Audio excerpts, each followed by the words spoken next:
রেখে আসো, হ্যাঁ রেখে আসো। টাটা। মনে হচ্ছে ঝাঁপ দিয়ে উঠবে, মানে স্লিপ কেটে চলে যাবে এমন।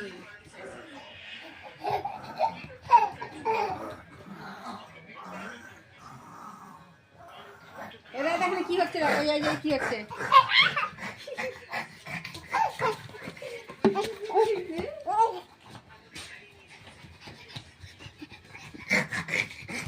খেলছে এখন। হ্যাঁ হ্যাঁ হয়ে গেছে, হয়ে গেছে। রেখে আসো, রেখে যাও।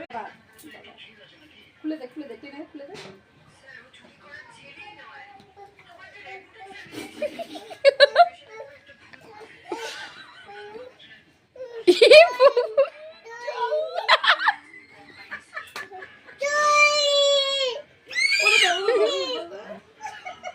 তোমার কি করেছে, কি করেছে ভাই, কি করেছে? কে নিয়েছে চুল? চুল কে নিয়েছে? চুলটা কে নিয়েছে? কে কে নিয়েছে তোমার চুল?